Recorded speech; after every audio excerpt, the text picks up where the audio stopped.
So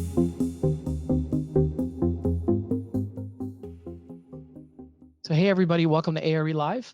I'm Mark Tier, the founder of Black Spectacles. And during our webinar today, we're going to be hosting a panel discussion to talk about the ARE testing order, as well as some strategic ideas. We'll talk with two licensed architects who are going to share their strategies behind the order in which they took the exams and how to best prepare. So it should be really good discussion and really kind of relevant to that early stage of thinking about taking and passing the exams. A few updates for you. For those of you who are joining us for the first time, Black Spectacles is the first ever NCARB approved test prep provider for all 6 of the ARE divisions. We offer comprehensive test prep for the ARE with video lectures, practice exams, flashcards, and virtual workshops. And it's all available online with memberships either for individual architects or firms or AI chapters or schools. So if you want to learn more, you can go to blackspectacles.com to learn more about the study materials, and we just shared a link in the chat.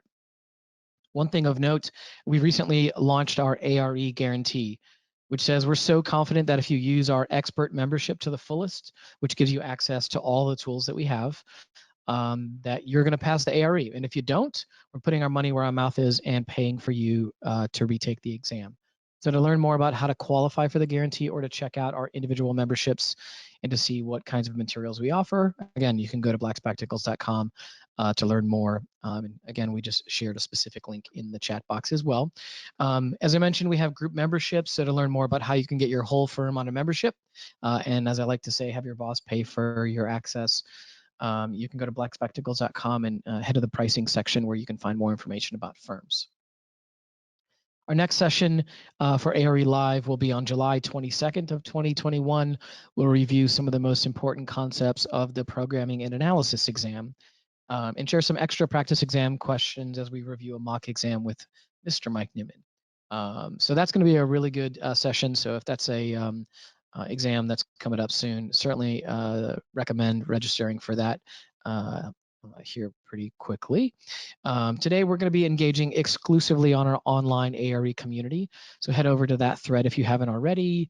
The URL is community.blackspectacles.com. And let me see, I'm going to navigate myself over there right now.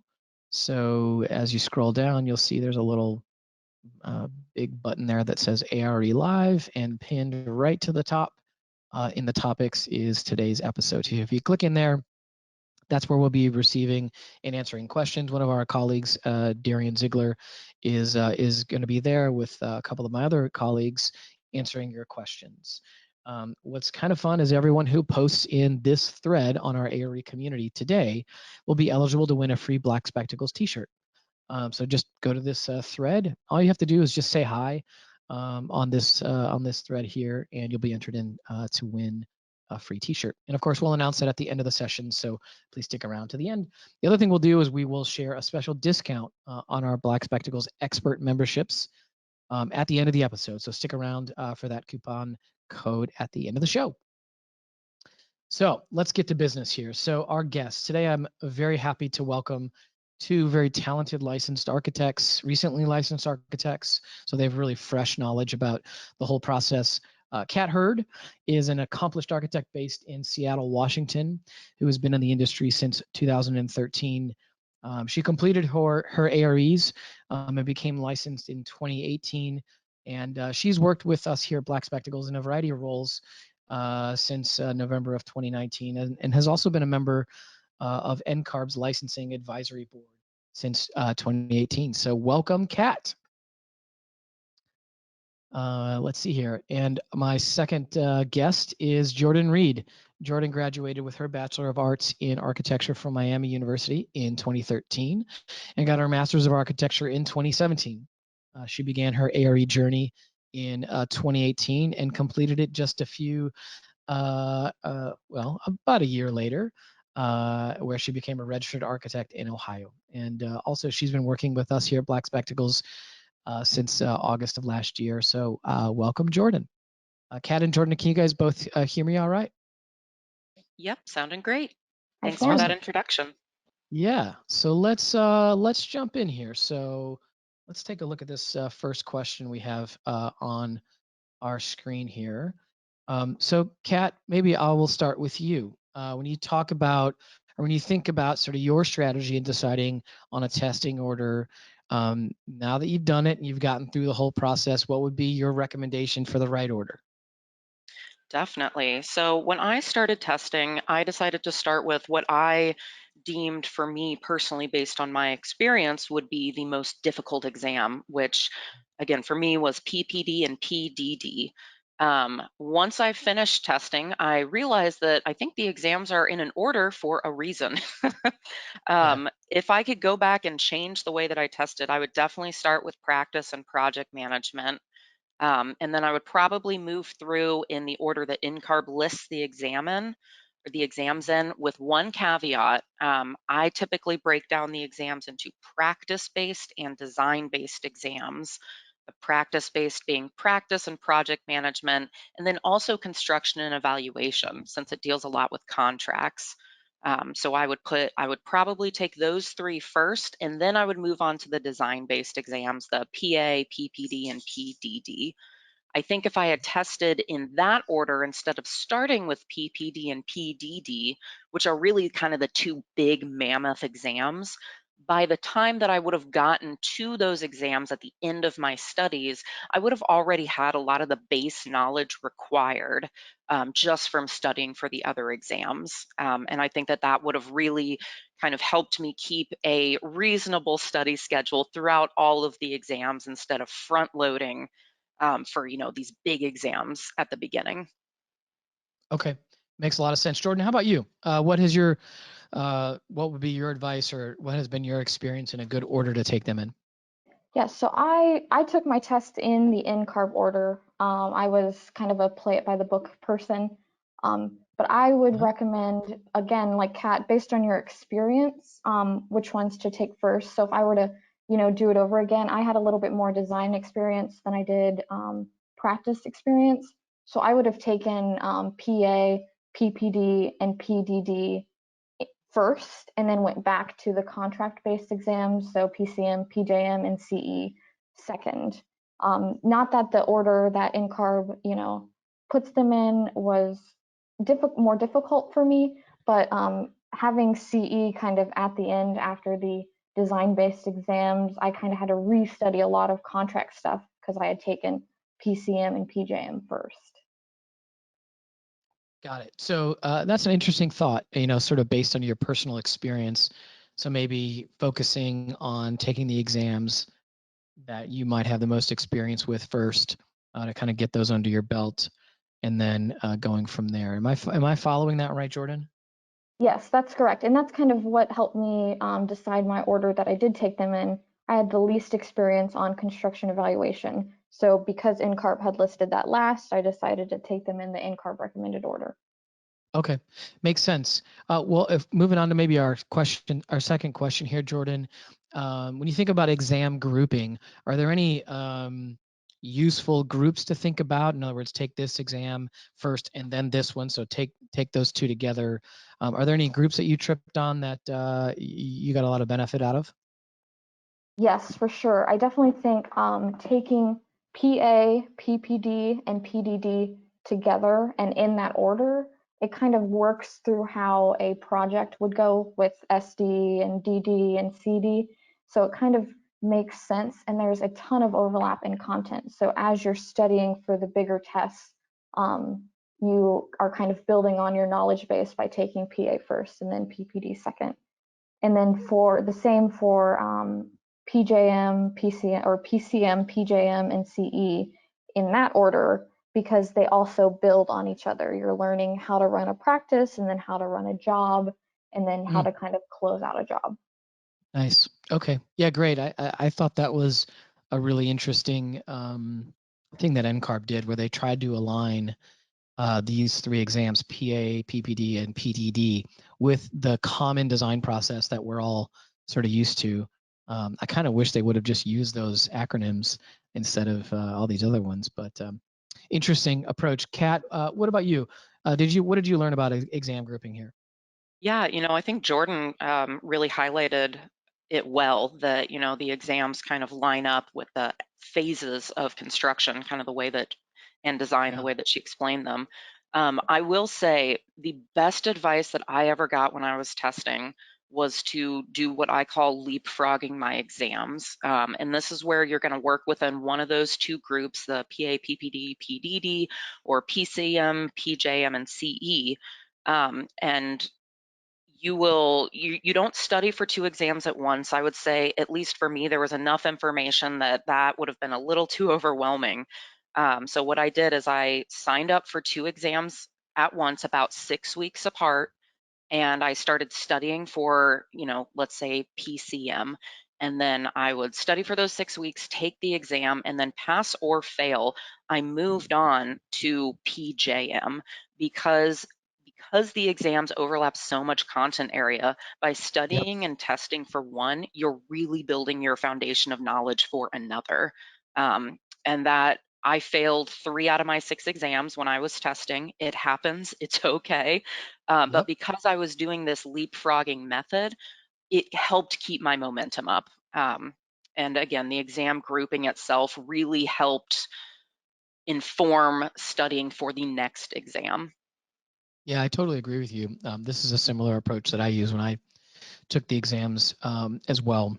And you're totally right. It's not only, that momentum, just to put that in like practical terms, part of the momentum there is, I really benefited from getting in a rhythm of what I would do during the course of a week, like Monday, Tuesday, Wednesday, I knew I was going to the library to study, and you know, Saturday afternoon or Saturday morning or Sunday morning. Like, I just sort of had like a pattern that I just sort of started to follow. And boy, it's Totally. nice once you get that momentum going where you sort of like build that kind of pattern for yourself or that structure, when you're going to study, when you're not, when you're not going to study. It's so nice just to keep that moving as opposed to stopping it. And then it's so hard to start it up again and so on and so forth. Absolutely. And for me, having failed my first exam because I had the second one already scheduled, I took Yep. a week to grieve Yep. and to come Yep. to terms with it. But then it was, you got to get right back into it. Which again, it keeps up that momentum. You stay in your routine, and that was really It does. beneficial. Yeah, you're right. So many people get stopped right where they fail an exam and boom, like they just really get derailed by that. So as I like to say from a lot of experience, talking to lots of architects, pretty much everybody fails at least one exam. So it's super normal. And unfortunately, a lot of people that's a roadblock. They're really just worried about that. But if you can kind of get over that, and I did the same thing. I bought my exams in advance, like you said, in groups. In fact, I think I bought all of when I took it, it was the 3.1 version, so there were 9 exams, Oh my and gosh. I bought all of them in advance Whew. and spaced them out. So I was committed, like burn the ships. There's no going back. I don't really think there was a whole lot of refunding going on if you didn't show up for your test. So I sort of like and it was just helpful. It helpful because it kept me focused and so forth, which sounds like it was for you, Kat, as well. Okay, Definitely. so let's move on to question number 3 here. Kat, we'll stay with you. Um, talk about how far apart you scheduled each of your tests and why. You touched on that a little bit, but maybe share a little bit more there. Yeah. Like I said, I found for me personally, scheduling my tests out 4 to 6 weeks from when I was going to start studying was about the right amount of time for myself.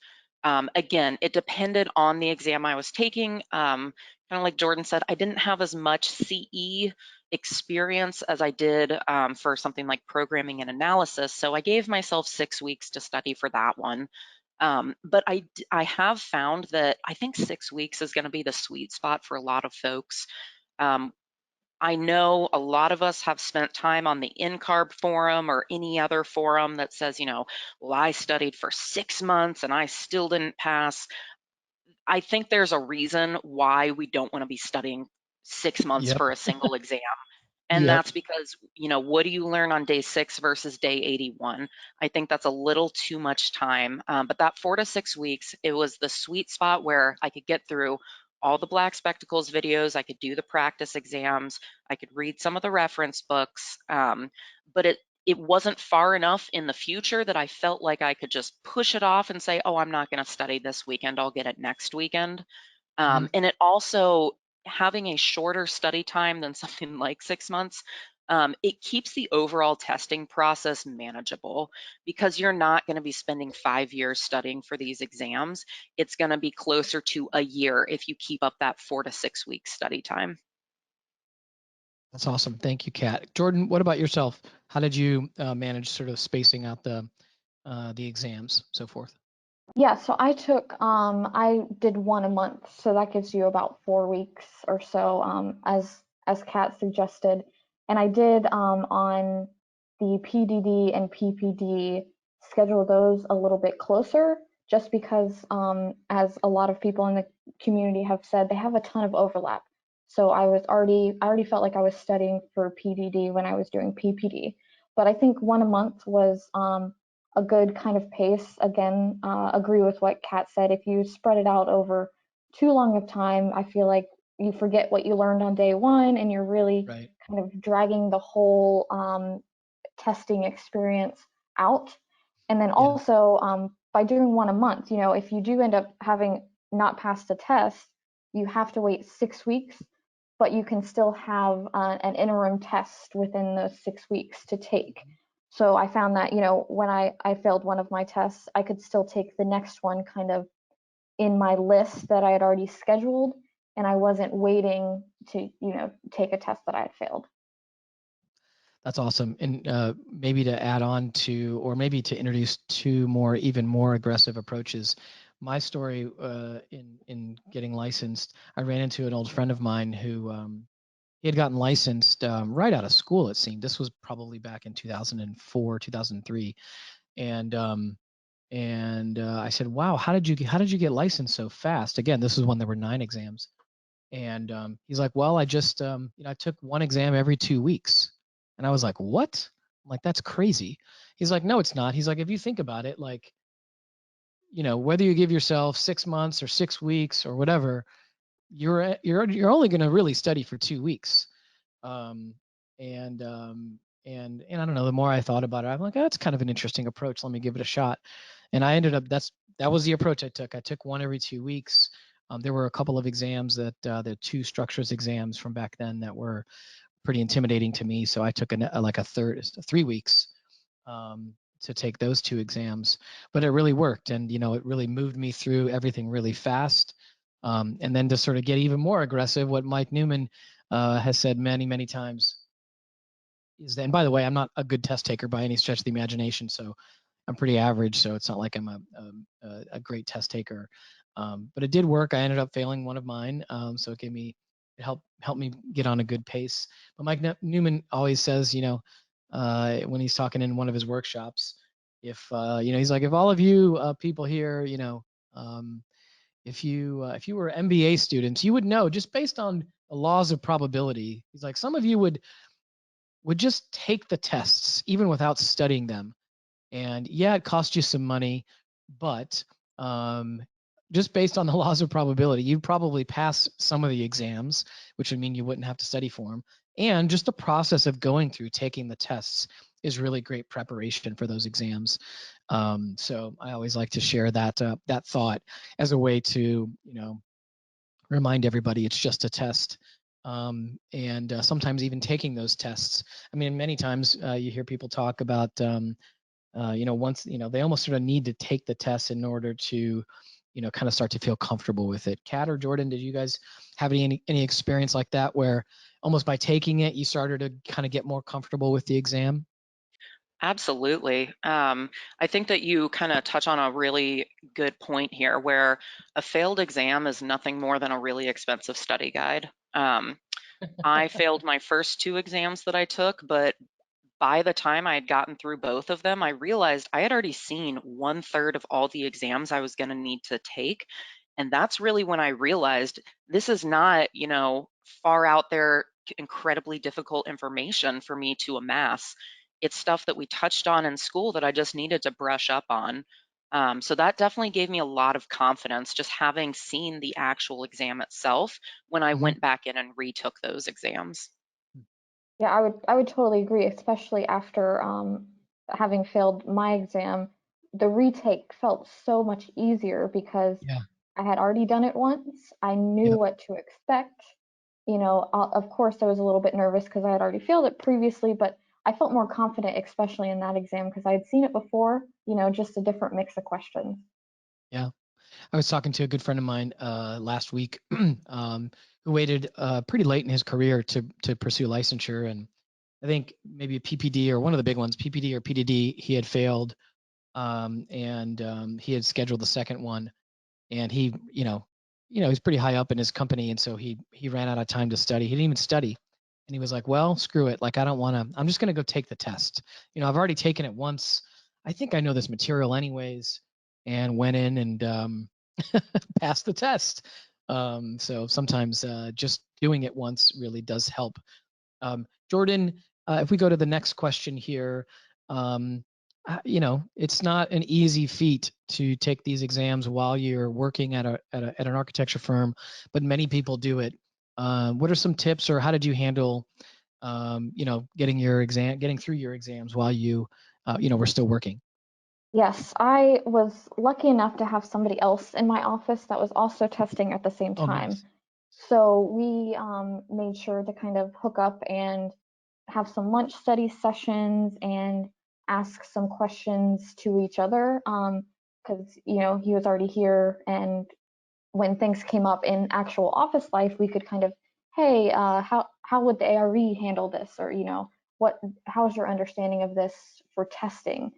So using your work experience to kind of, if the ARE was going to ask a question about what I'm doing today at work, how would it be, and do I understand, that study material, was super helpful.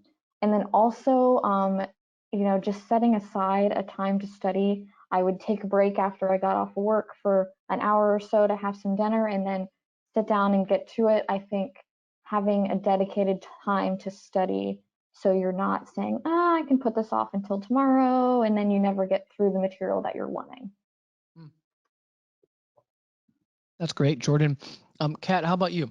What were some of the tips or approach you took?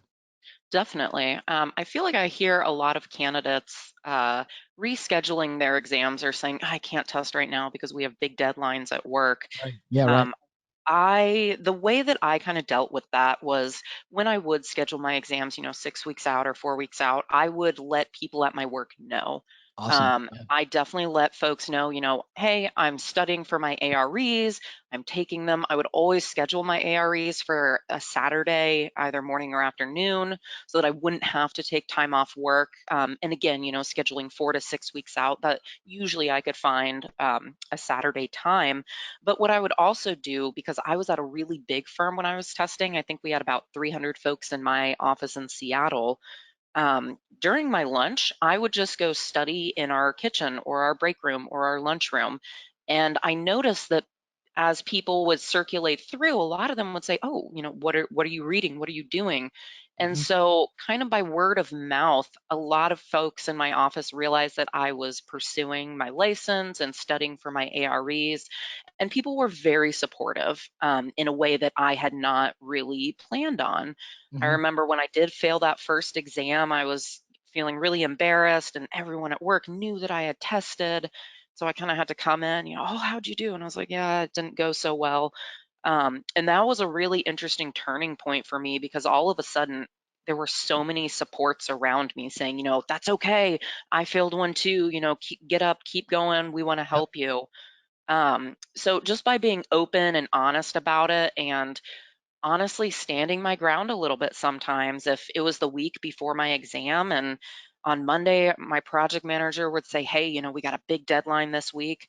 I would sit down with him that day and say, okay, that's great. Let's figure out how we can meet this. But also, I have important stuff to do after work this week because I have my exam this weekend. So let's figure out how we can get the most out of my time while I'm here.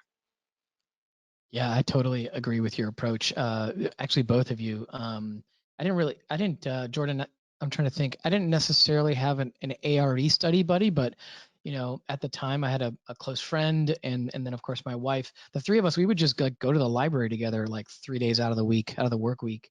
And my wife would she's a teacher, so she would grade papers. My buddy would read a book, and I would sort of study. So like having some kind of community that you're a part of, super smart.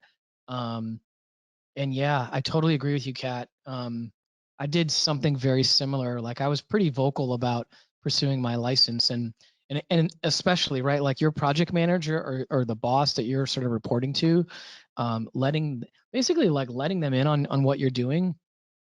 I mean, almost every architect in the profession, supports and understands the idea that getting licensed is going to make you a better architect, and they all kind of get it. Like, yeah, it might suck, during the short term. Maybe they're going to be a little bit more, preoccupied with, worrying about their exams versus these sets of drawings that need to go out. But the best thing you can do is really communicate with them and try to get them on your side.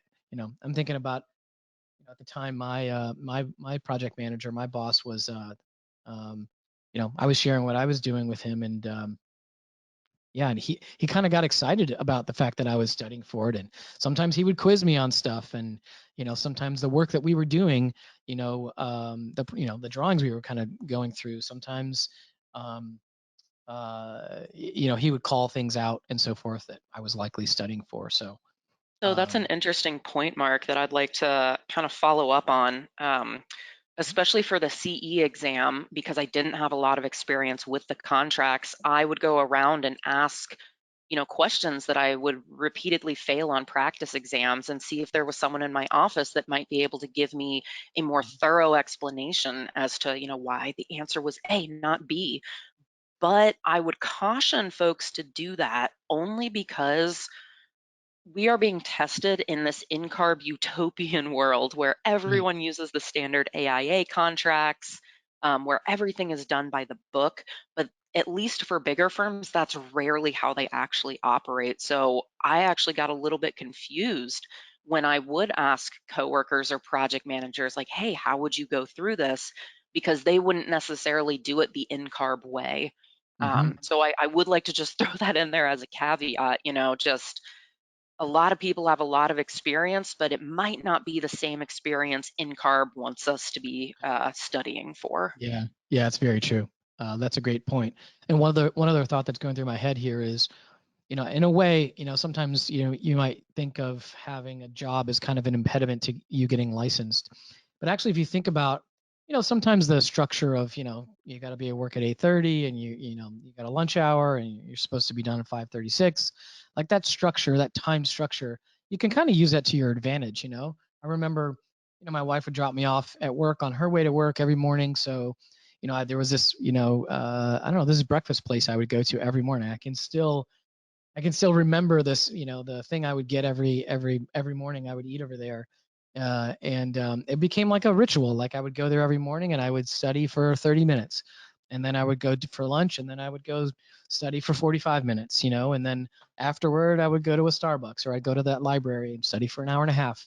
And like those little things, they really do add up. And I guess if I look back, what I was really doing is I was leveraging the structure that the workday really provides for me, and sort of saying, all right, well, I'm just going to work within that structure, which it's amazing how much time shakes out of that kind of structure. Kat, if we keep going to question number 5 here, this is a funny question because we all know what the answer is, but let's ask it. What is the magic moment in your career that you recommend taking your exams? Oh, I think the correct answer here is there is no magic moment, Right. unfortunately, but we do have some data that can help us with this. So InCarb, they release InCarb by the numbers every year, and I think the most recent one showed that candidates are most likely to pass their exams with about 3 years of experience under their belt, maybe just under that 3-year mark. Um, I would generally say when you are testing, the sooner you can do it, the better. With the one, kind of asterisk to that being, it's good to have at least, I would say, a year of experience, just so you kind of know how an office works and how projects move through phases in practice versus, what we all saw in school. But again, because we are being tested in this in-carb utopian world, the sooner you can start studying and testing for your exams, the less kind of undoing of knowledge you might have to do later on. For example, if you had been working for 15 years and you're used to the specific contracts that your company uses. When you go take the CE exam, you may get a little tripped up because you're being tested on the AIA boilerplate documents, not, this very specific situation that you've been used to. That makes a ton of sense. Jordan, how about yourself? Yeah, I would say definitely the sooner the better after you graduate to begin taking your tests. Also, because when you're in school, you're in that kind of test taking, studying mode. And the further removed that you get from that, life happens, things happen, you kind of lose your mojo with studying and taking tests. And then I also, from my personal experience, I took a gap 2 years between my undergrad and grad school, so I had a little bit more experience after my master's degree, and I still, within that year, as after I graduated my master's, feel like I relied a lot on my understanding from my experience in the office. So if you are, getting a good range of experience in your office and you feel comfortable, in the certain categories of the test, I think it's good to start testing the waters by taking exams that you feel comfortable in. And then, definitely also, I asked, my bosses, hey, I'm going to take the CE exam and I don't have a lot of experience. Can we kind of filter that into what I'm working on in the office so I have not only my studying, but my experience to draw on? Yeah, that's a great one. And this question is making me think of something Mike Newman has said many, many times that I've heard him say many times, which is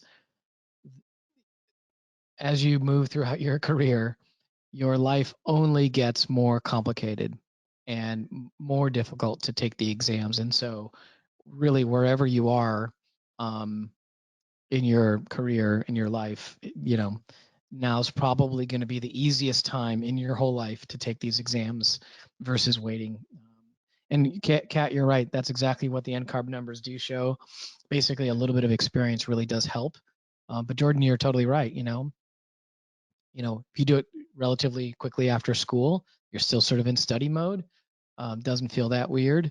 And again, the thing I just want to encourage everybody is, I've had a good couple of friends who, they're in firms where, in order for you to actually become a principal and really move up in your career, you need to be licensed.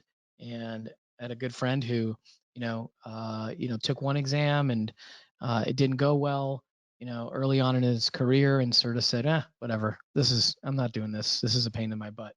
And, 20 years later, he wanted that promotion and it didn't work out because he wasn't licensed. And so, at that moment in his life, he had to go through the whole process, which is so much more painful with a full, workload and responsibilities and family and all that other kind of stuff. So, yeah, that's why this is sort of a trick question. The answer is now, I think, is the best time to start taking the exams. So appreciate both of your thoughts there, Jordan. We'll talk about the not magic, the heaviest question of the whole bunch here, number 6 here. You fail the exam, which, by the way, if you look at the pass rates, I think 2 of the exams, the pass rates are under 50%. Most of them are around that sort of 60% range, I want to say, maybe 50, 60% range. So that means pretty much everybody's failing one of these exams. So as a normal course of action, what are some suggestions or some things that worked for you, when you were tripped up and didn't get the result you were looking for? Yeah, the first thing I definitely recommend is, you see the likely fail on the screen when you're finished taking the exam is, take some time when you're done to, take a deep breath. You can take it again. It's not the end of the world. But then do a brain dump. Okay, you've seen the exams, you've seen the questions, and you know what tripped you up now. So take the time, get out a piece of paper and take some notes of, man, I got a lot of questions in this and didn't feel very confident in that. So that way, you take some time to, as Kat said, to grieve. And then when you start studying, you know where your weaknesses were. So when you take the exam again, you have a better shot because you've seen it once before. And I also think go ahead and make sure, if you haven't already, schedule your next test. Do not let a fail an exam kind of put the brakes on. You're in the mode, you're in the testing, you know that you have the opportunity to take it again. Just keep going. It's just a hiccup in the road, and you're better prepared next time to take the retake, and you're definitely prepared to take another exam. Yeah, that's great advice there, Jordan. Kat, how about yourself? What are some thoughts about what to do after you fail an exam? Oh boy, Mark, I am an expert in failing my AREs. I failed 3 out of my 6, so that's half the exams the first time I took them. And like Jordan said, it hurts your heart when you see the provisional feedback and it says you likely failed the exam. I typically recommend, especially if you're testing at the Prometric Center, that's how I learned how to drive a car while crying. So if if Oh, you God. drove yourself, know yourself. If that's going to be an issue, maybe just say, you know what, I'm not going to view that provisional feedback until a couple days later. But like Jordan said, doing the brain dump is incredibly helpful. Always good to keep like a notebook in your car, just for that sort of thing. But what I would typically do when I would fail an exam is I would take a full week off from studying. I would give my brain a break. I wouldn't think about it. I would, have a couple days where I was really down on myself. But again, once I kind of started sharing that failure with my coworkers, I was really surprised by how supportive they were. I had a couple friends throughout the states that were testing at the same time, and we'd call each other after exams, and they were passing and I was failing, and God, it hurt. But again, they were really supportive too, being like, yeah, these are hard tests.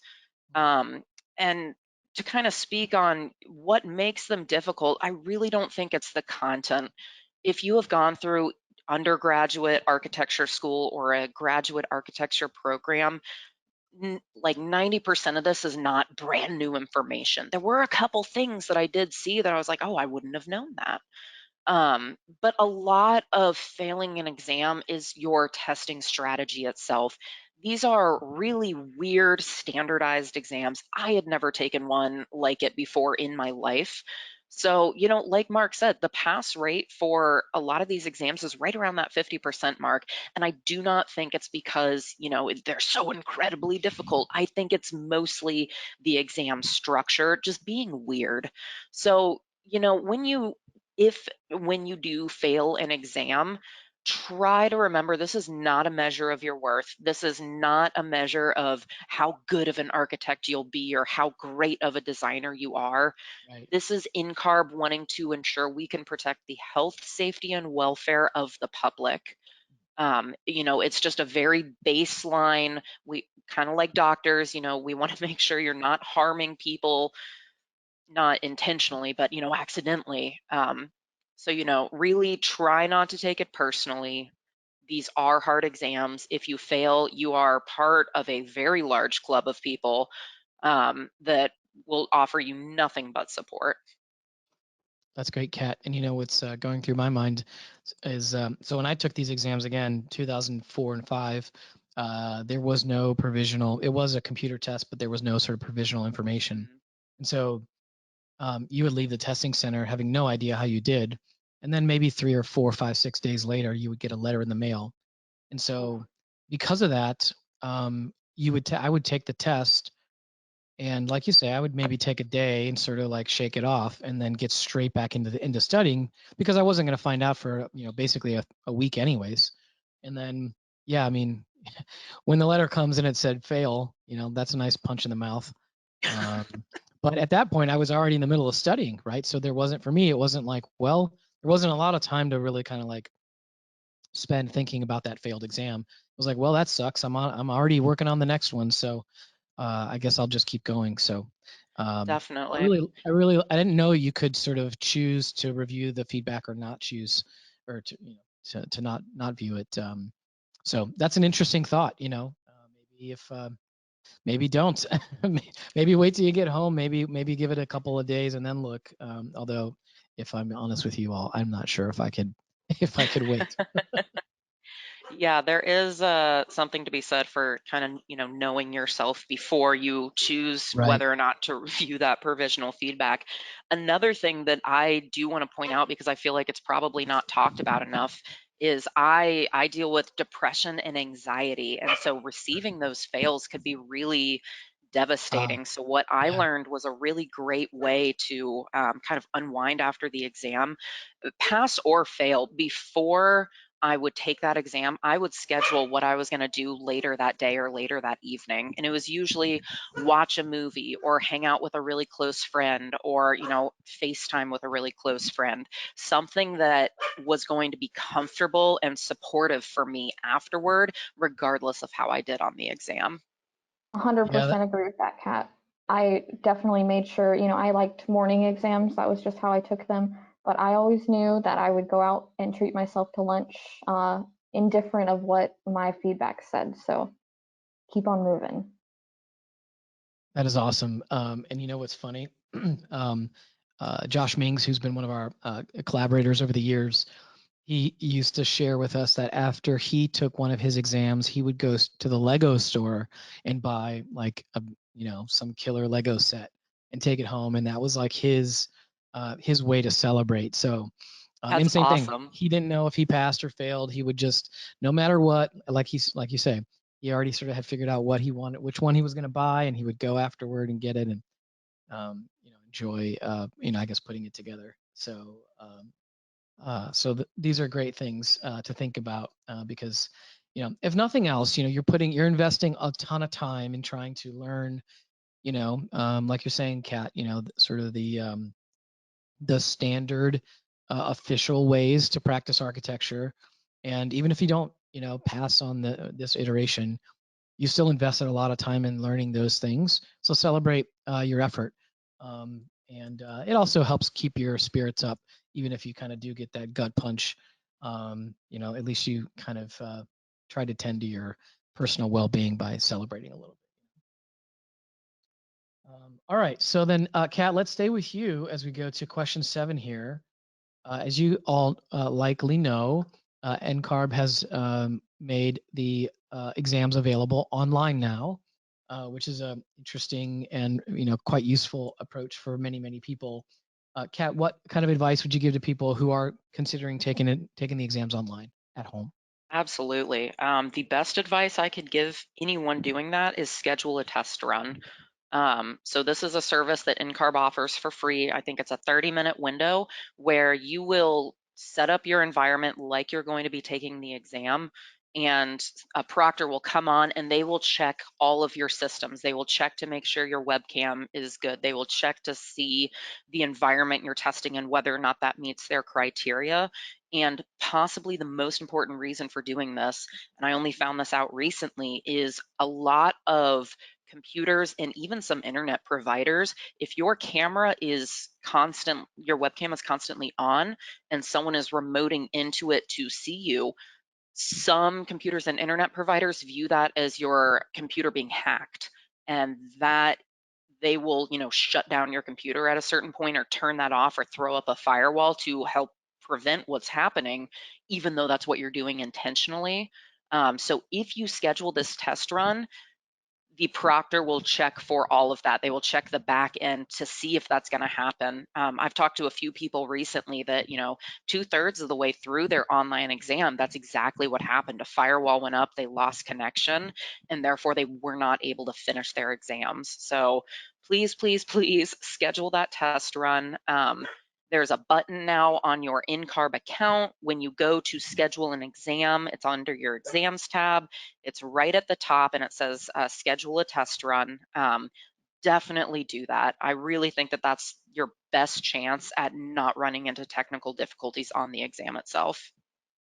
Yeah, I feel like I've heard in January, February, March of 2021 here, good number of kind of technical issues, and it sounds like a lot of them have been really resolved with this free test run Hmm. to make sure that the room that you're in qualifies, your internet is fast enough, your computer is acceptable, your the webcam that you have is meets the requirements.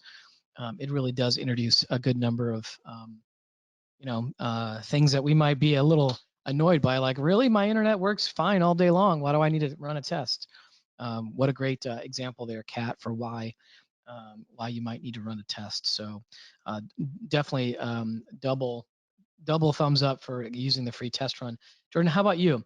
What advice do you might maybe have for folks who are taking the online version of the exam?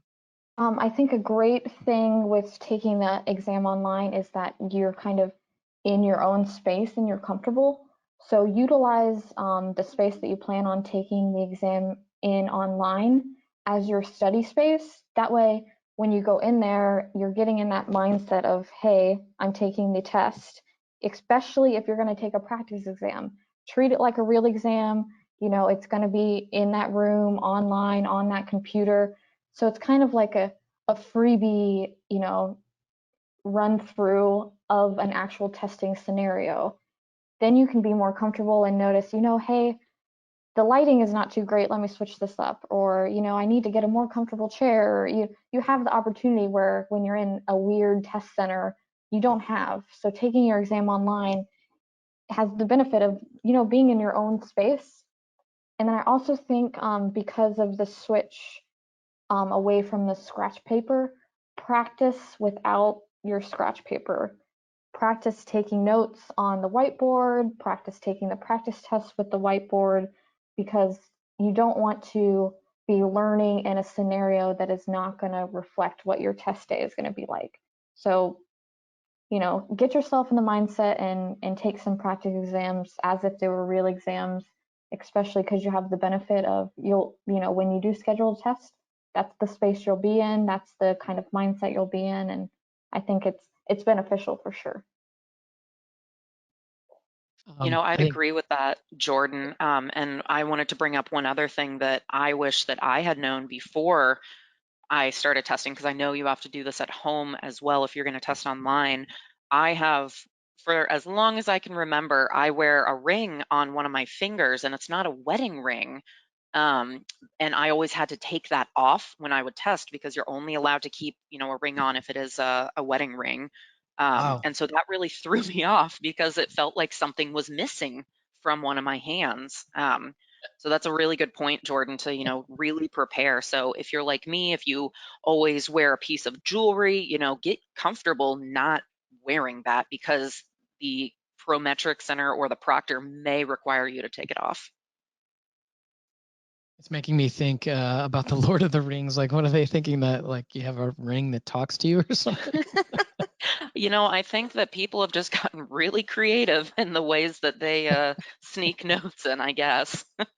That's awesome. All right. Well, again, really good feedback here. I love the idea of studying the same space where you will test.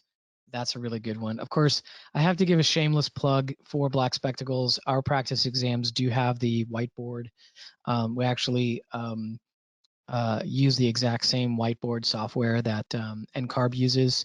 And so, anyways, if you want to practice with the real whiteboard, I know that NCARB has some practice available as well. Of course, we do as well. So, end of shameless plug there. I guess maybe to bring this to a conclusion, Kat or Jordan, whoever wants to maybe sort of start here.